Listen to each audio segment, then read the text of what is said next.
This is the process of the making of a coat. Good morning. My name is Katinka. I'm the seamstress at the cottage and welcome back. As you can see, we've had snow quite a lot and it is just so beautiful outside. And of course, if it's snowy and it's cold, then the topic of conversation should be coats. So I'm going to tell you a story of a coat today, and I'm going to show you some of the progress and the process. This is not a tutorial. This is the process of the making of a coat.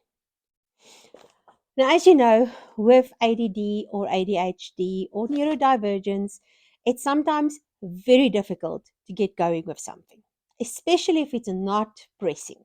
I have a confession. When I was still working as a seamstress, there were many a times where literally a week before the date of the big occasion, I would only start really working on the project.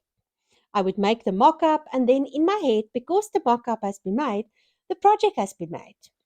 And this was one of those processes where it took quite a lot of convincing on my side for myself to get going. So the coat we chose was this one. And the person I made it for was my sister. I'm going to introduce you to her now. And she's prickly, so just love her anyway. I have a cutting out machine. It's called my sister. Yeah. So in 2015, I went to visit my sister in England. It was my first time in the UK. I loved it. It was over the Christmas season. And of course, we had to go to one of the open markets in London. And I think it was a vintage market, if I remember right. While we were there, we found this beautiful wool and cashmere coat. But it was very heavy and very hot. And I don't know if you know the UK weather. You have times when it's freezing, but most of the time you can get away with a lighter coat. And so she's only been able to wear it now and again when it was really cold. And for the rest, it's hanging in her cupboard looking pretty. And also, because it's a vintage coat, some of the lining has started to disintegrate. So when I was with her last year, 2023, we ended up at a place selling rolls of fabric. I spoke about it in one of my videos. I will put a link at the top. And with this place, there were wool. Now, if you can find wool for under £3.50 a meter, then you grab the whole roll, which we subsequently did. Here is the fabric for the coat. I'm now going to cut off the meterage that I need and then wash it. I know you're not supposed to wash wool, but the chances of my sister taking it to the dry cleaner is not great, so we've got lots of wool. It wasn't that expensive. I'm going to wash it, and if it survives, then that's the way we're going. Otherwise, I will force her to use a dry cleaner. But now we had to find a pattern. And we went through tons of websites until we finally found this one. Now, a secret about my sister, whenever we played when we were younger, we would play like, oh, it's snowing outside. I don't know if you did it, but you would live yourself into it and you would describe what you're wearing. And this was the type of coat she would describe, a princess coat. So I cut out the shell, changed it a little bit because it is extremely voluminous.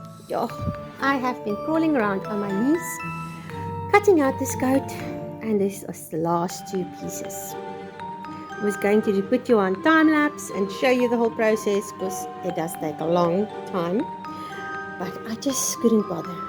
Here we go. Last stretch of cutting out. Wool is heavy, so I did taper it a little bit so it's not as voluminous. And in the end, we settled on view A, but view D's length. So after I cut out the coat, I sewed together the shell and I put one sleeve in so that we can get the shoulders right. The pattern, one thing you need to keep in mind is the waist is very small. So my sister, in proportion with the rest of her body, her waist is small, but I had to take out about 1 centimeter on each seam.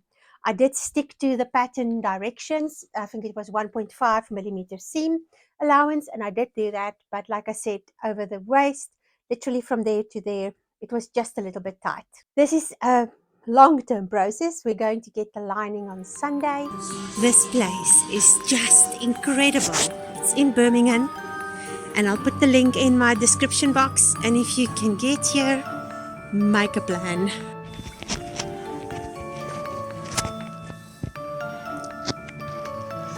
And the problem is I only have like half an hour, and then we have to move on. But at least I was able to see it. Then I will unpick it because I changed the pattern on the one side, and I will use that to cut out the lining pieces. So I'm very excited to finish this, but it's going to take some time. The lining we bought at the time was too loosely woven. When you have a lining that's too loosely woven, it will actually pull open on the seams. So you will have your stitch line, but the side of the seam will actually be pulling and sometimes even tear. So I couldn't use that lining. But my niece needed a prom dress. So we went to Birmingham, and there I found the perfect lining. Just acetated lining, but I love using acetated lining because it's so nice. If you have a jersey on, you can just slip your arm in. It is amazing. And the process started. But now we were very close to my departure date. So I was leaving in the middle of October, and we were now at the middle of September. And another thing about me is when I feel overwhelmed, I do not start. So I left it until 3 days before I was due to leave the country. And with my procrastination mastery, I did 2 dresses a week before I was supposed to leave because I felt overwhelmed with the coat. I had to unpick the whole coat to cut the lining because I changed the pattern. And I just didn't feel like making it because I was kind of in denial because I was not ready to leave my sister. I'm now going to show you the last few days of finishing this coat, and I hope you enjoy the whole process. When sewing a coat, don't skip this step. This is called pad stitching, and it gives you that nice fold on your collar. It also gives the collar structure. Working on the collar, the pad stitching for the part around the neck is done, and half of the one side, and now I still need to do this side. I did reinforce where the corner of the collar is because I want it to be quite sturdy. Busy with finishing this coat. I'm leaving in 3 days. So it's now 7:30 and I still have the hem sewing the lining to the coat, and I need to do the buttonholes. But buttonholes is a mission and I often get them wrong, so I think I need to leave them for tomorrow and just try and finish sewing all the hand sewing on this for now. It's 8 o'clock and I'm too tired to continue. I've done 3 of these panels. There's another 8 where I have to sew the lining to the dress, to the coat, and then just do the 4 buttonholes and sew the buttons on, and then this one is done. But I am done for the evening. Good morning. It's 5 a.m. Got my thimble, my needle, and I'm going to continue with the same. I still have quite a lot to do, but it's okay. I'm going to get there. Okay, 6:17 and the hem is finally done. And now I can do the buttonholes as soon as the house is awake. So the pockets, in the end I decided to go completely wool because I want my sister's hands to be warm when it's cold. And I'm busy with the buttonholes, but it is so thick that I can't get them right properly. So I'm just going to leave it like this. I still have 1 to go. And then I need to sew on the buttons, and then this coat is finished. I have to wiggle it in because there's not enough space before I can get to this point and then sew the buttonhole. Yippee, it's in its position, foot is down, and now I'm going to make the buttonhole. What is nice about this machine, you just go 1, 2, 3, 4, 5, 6 and it makes the buttonhole for you. When cutting the buttonhole, you put a pin at the end so you don't cut into your sewing. And I like to use my seam ripper, and then I rip it to almost the end, and I use this little cutter to just cut the last little piece. The buttonholes are done. Not my best work yet, but I must do because it is so difficult to make it on all this thick fabric. I should have done it by hand, but I don't have time anymore. When you sew on buttons on thick fabric, use something that will keep it away from the fabric. I've just used my sewing machine needles because the back's quite thick, and I put one on that side as well. Otherwise your button pulls into the fabric and then it's very hard to to put the button through the buttonhole. It's finished. Let's take it to my sister.